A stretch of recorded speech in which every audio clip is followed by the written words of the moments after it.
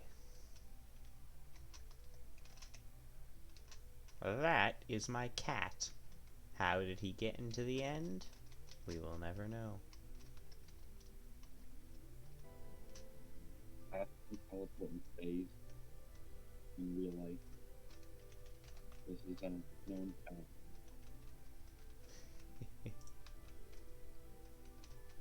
Sorry,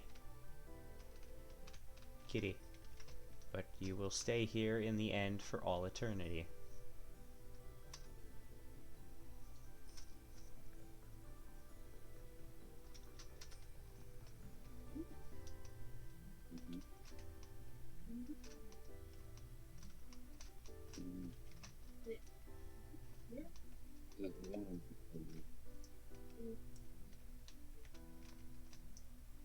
I don't. Oh, hey, AIDS. Hello? Did you touch my broken toy? Yes. No one used. Hell no. I asked from.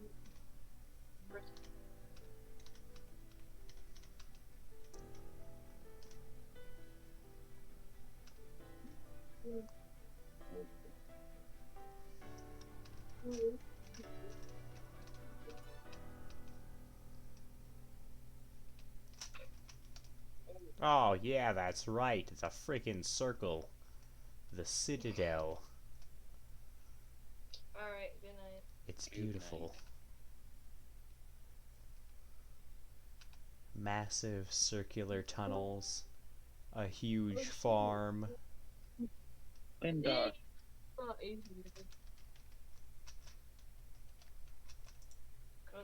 good night, guys. Night. I wake up at 6 in the morning, so. Yeah. Random bullshit go.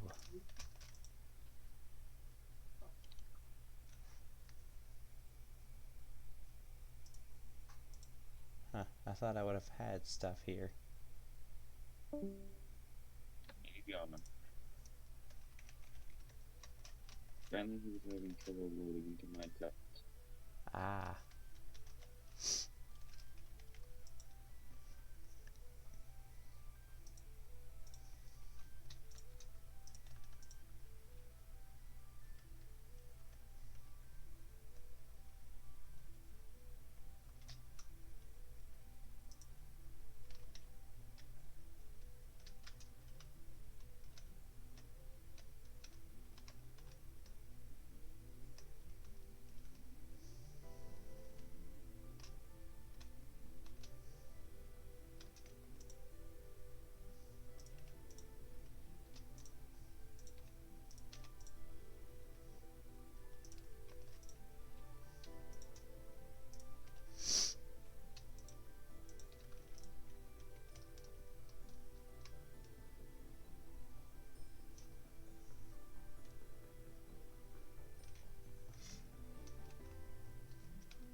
Oh yeah, that's right. I brought sheep here. There are sheep forever stuck in the void of the end.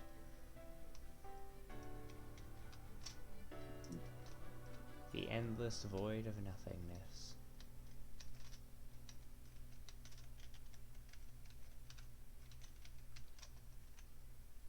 Oh, and that's the ground.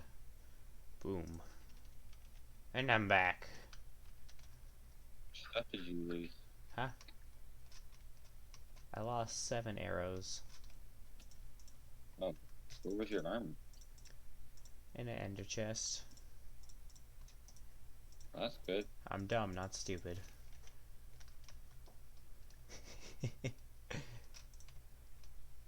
Favorite line.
there any way that in your crafting put this thing item to your inventory without crafting all the materials off?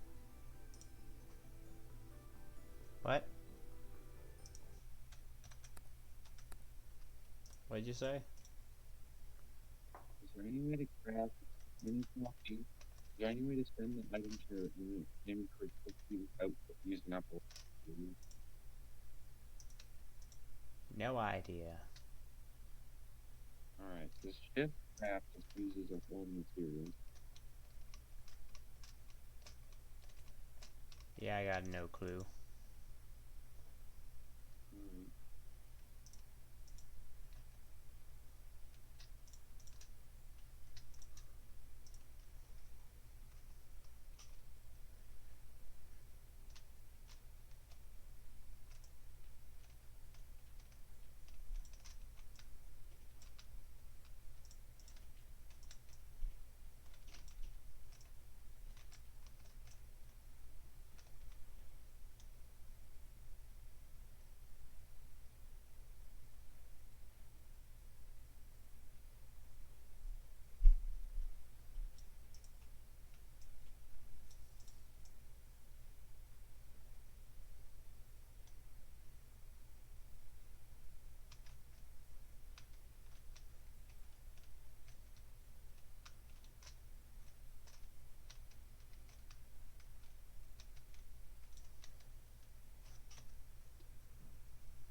Yep.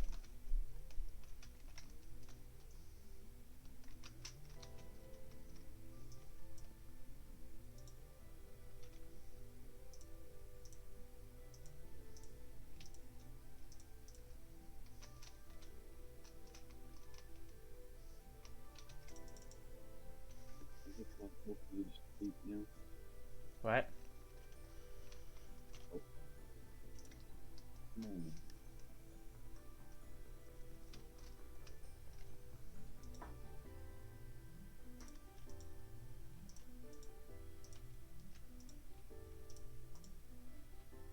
Someone touched my wheat.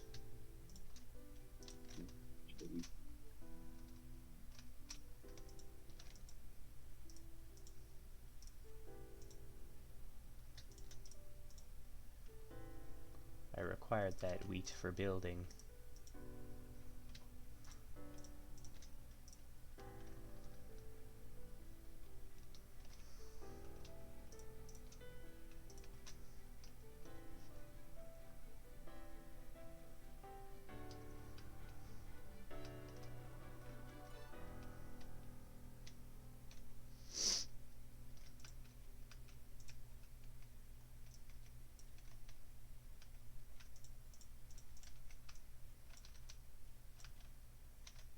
Dashy washy. That shit's very whiny. Ooh. Little boy gets angry. It's not even that he's angry, he's just whiny. Angry little boy.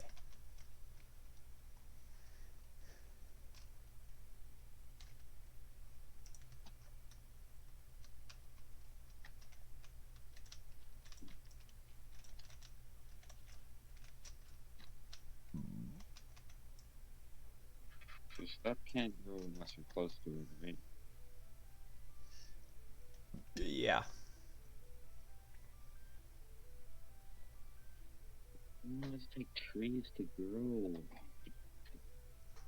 No, they have to be in the right spot to grow.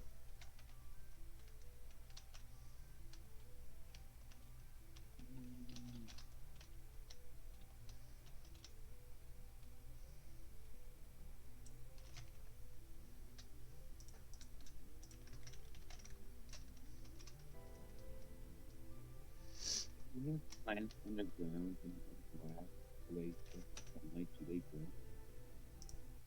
What?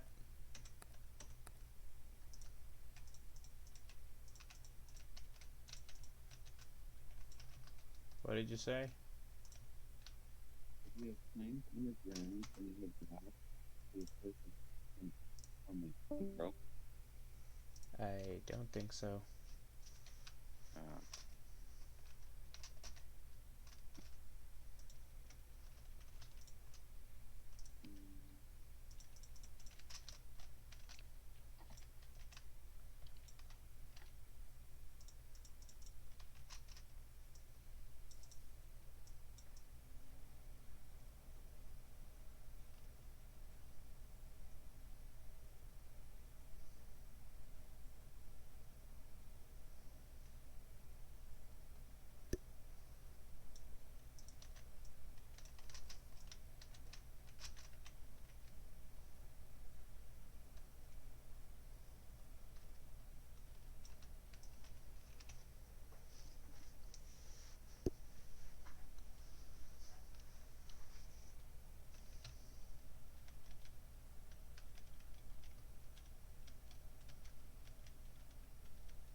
The walls in my chest room be made out of?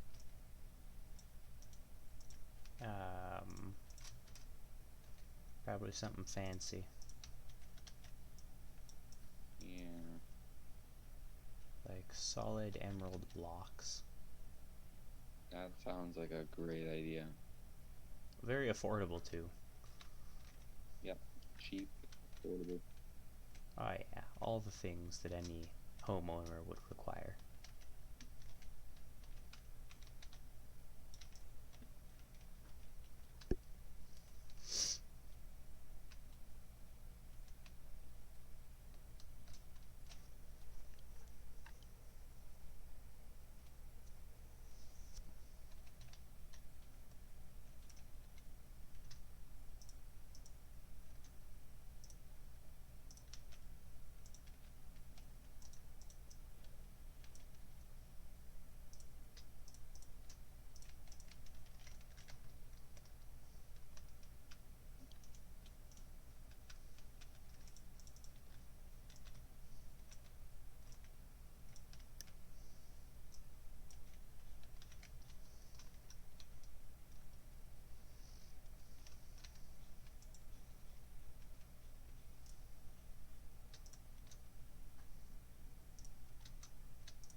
think I'm gonna go shower. Alright, see ya. See ya.